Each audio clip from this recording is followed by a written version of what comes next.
उपपति pact Tejashwi Yadav ji और तमाम मंच पे बैठे हुए हमारे साथीगण, मेरे पूर्व में अभी जो कमेंट्स किए गए थे वो भी आपके सामने रखे। सबकी भावना आपको मालूम पड़ी।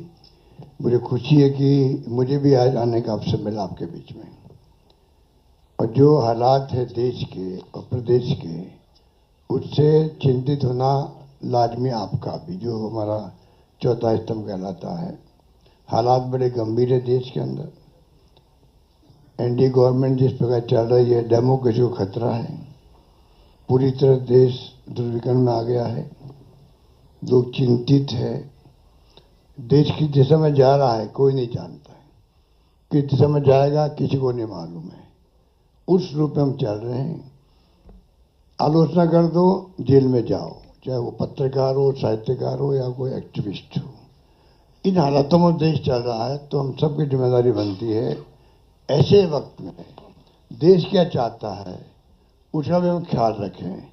पूरा मुल्क अभी बिहार की तरफ देख रहा है कि बिहार में चुनाव होंगे, किस करवट फैसला होगा। बिहार में आप मुझसे ज़्यादा जानते हैं क्योंकि यहाँ के रहने वाले भी हैं, एक्सपर्ट भी हैं, मीडिया के साथी भी हैं। हालात बड़े गंभीर हैं, चाहे बेरोजगारी हो, चाहे वो अन्य समस्या लोकल हो जो बताई गई। अभी आपके सामने जब बताया दीपांकर जी ने और सानी जी ने, सब साथियों ने, तो हालात वही है। किसान हो, मजदूर हो, आम आदमी हो, छात्र हो, युवा हो, चिंता लगी हुई है रोजगार की उसको। और जब हम लोग देखते हैं, पूछते हैं, तो लोग बदलाव चाहते हैं। खड़गे साहब ने, राहुल गांधी जी ने, सब ने भी असेसमेंट करवाया। सब लोग देखते हैं कि बिहार में किस रूप में जनता का एक मनोबल बना हुआ है, विश्वास बना हुआ है, इस बार बदलाव होगा। राहुल जी की यात्रा हुई, तेजस्वी जी साथ थे, दीपांकर जी साथ थे और सब साथी साथ थे। जिस प्रकार पब्लिक ने रिस्पॉन्स दिया, पूरे देश ने देखा उसको, पूरे देश ने देखा। इन हालातों में हम लोग चल रहे हैं। बहुत एक चुनौती हमारे सामने, क्योंकि वो शक्तियां वो है जिनका एक मुखौटा है खाली डेमोक्रेसी का। कोई यकीन नहीं है डेमोक्रेसी के अंदर उनका। ये मैं आपको क्या कहूँ, आप खुद जानते हैं। मुखौटा पहन रखा है। ऐसे लोग शासन करें देश के अंदर, चिंता होना स्वाभाविक है हम सबको। इसलिए मैं कहना चाहूँगा कि इस मौके पर जो है, इस मौके पर अभी दीपांकर जी कह रहे थे कि पिछला चुनाव भी जो है, अभी तो इंडिया गठबंधन बन गया प्रदेश भर के अंदर, अच्छी परफॉर्मेंस दी है पार्लियामेंट के अंदर। कोई कम बात नहीं थी। 240 पे लाके छोड़ दिया उन लोगों को, 400 पार के नारे लगा रहे थे वो लोग। सब कुछ देख लिया देश ने, और फाउल नहीं खेलते तो हो सकता है सरकार भी उनकी नहीं बनती। उन हालातों में जब देखते हैं तो पाते हैं कि अब लोग समझ गए हैं। पिछला गठबंधन आपका लोकल था, महागठबंधन। तेजस्वी जी ने उस वक्त में भी कमाल किया, और जिस रूप में मामूली वोटों के अंतर से सरकार उनकी बन गई, मामूली वोटों के अंतर से बन गई सरकार उनकी थी। जिस प्रकार से साम दाम दंड भेद, ये उनका भाव है। बदले की भावना उनके फितरत के अंदर है। ऐसे लोग बैठे हुए हैं। धन बल का कोई कमी नहीं है। आपका जो इलेक्टोरल बॉन्ड, वो तो एक एग्जाम्पल है। सुप्रीम कोर्ट ने कहा अनकॉन्स्टिट्यूशनल है ये। इतने कैसे काम चलेगा? जो पैसा जमा है उनके पास में, जो खेल खेल रहे हैं देश के अंदर, चुनाव को प्रभावित कर रहे हैं, सरकारों को गिरा रहे हैं। मॉडल अलग अलग है उनका।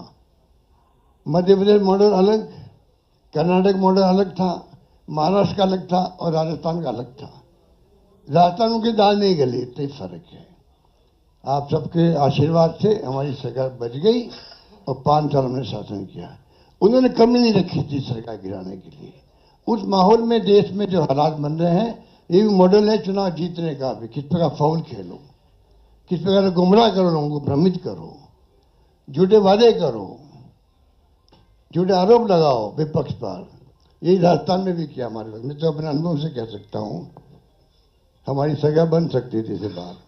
तो उन हालातों में लोग जो प्राइम मिनिस्टर हो, चाहे गृह मंत्री हो या इनके खुद के लोग हों, जिस प्रकार ये राजनीति कर रहे हैं, धनबल के आधार पर कर रहे हैं, आप हम सोच नहीं सकते। जो अनुभव बताता मैं मध्य महाराष्ट्र का भी, कोई सोच नहीं सकता किस प्रकार ये धनबल का उपयोग करते हैं चुनाव जीतने के लिए। चुनाव आयोग की हालत आप जानते हो। ऐसा चुनाव आयोग, मैं 50 साल राजनीति कर रहा हूं और मैंने देखा है केंद्रीय मंत्री के रूप में भी और मुख्यमंत्री 3 बार में रहा हूं। ऐसा माहौल इलेक्शन कमीशन में, इतनी बदतमीजी, इस प्रकार का व्यवहार विपक्ष के साथ में मैंने कभी नहीं देखा आज तक। उनके पत्र भी आएंगे खड़गे साहब के पास में, किसी के पास में, तो लैंग्वेज लिखी होगी, वो आप सोच सकते हो कि क्या स्थिति बनती है, क्या लिखते हैं। प्रेस कॉन्फ्रेंस करेंगे, क्या आरोप लगाते विपक्ष पे, ऐसा कभी आज तक नहीं हुआ। लोगों को विश्वास उठ रहा है इलेक्शन कमीशन से भी। चाइना में भी और रशिया में भी इलेक्शन कमीशन है, वहां पे भी। पर चुनाव वहां एक पार्टी जीतती है, तो क्या हम अपने मुल्क को उस दिशा में जाना चाहते हैं?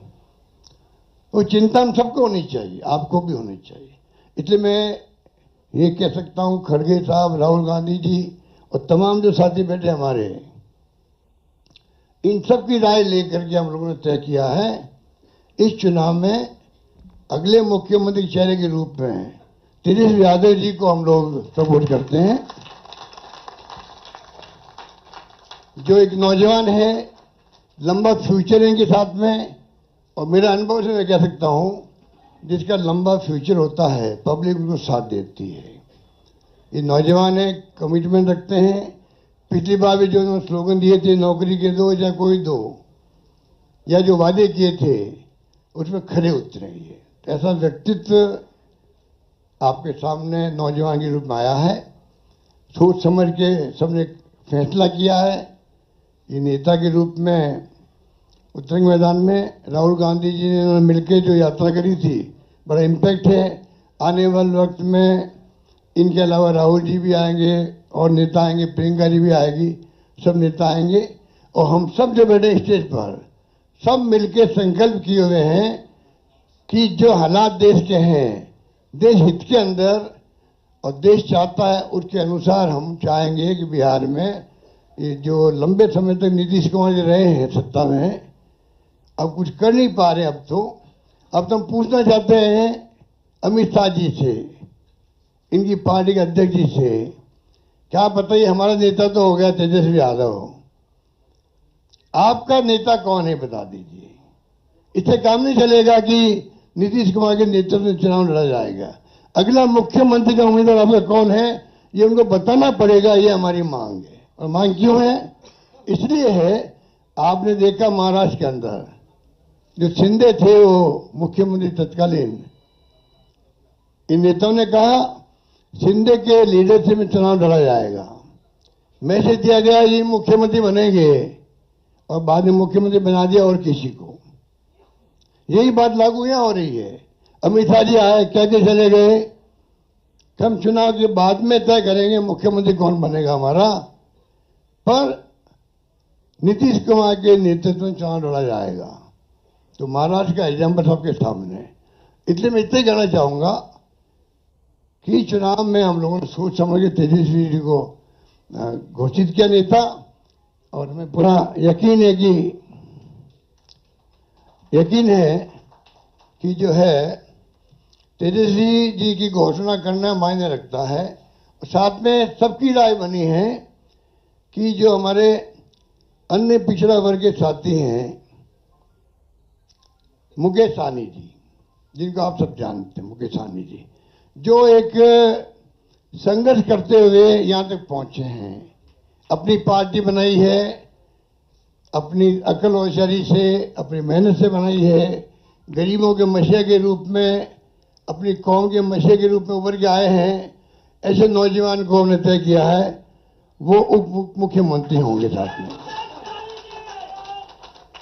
इसके साथ में जो आपके यहाँ बहुत सारे समाज भी हैं, सामाजिक इक्वेशन अलग तरह की है, तो जो अन्य सामाजिक वर्गों के लोग हैं उनमें से मुख्यमंत्री और बनाए जाएंगे, उप मुख्यमंत्री और बनाए जाएंगे।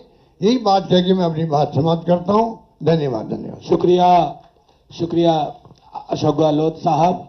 अब मैं आग्रह करूंगा सीएम डेजिग्नेट तेजस्वी जी और जो हमारे पूरे महागठबंधन की ओर से जिन्हें नामित किया गया है, और वो अपनी बात आपके समक्ष, अपनी कार्य योजना पृष्ठभूमि के साथ आपके समक्ष रखेंगे।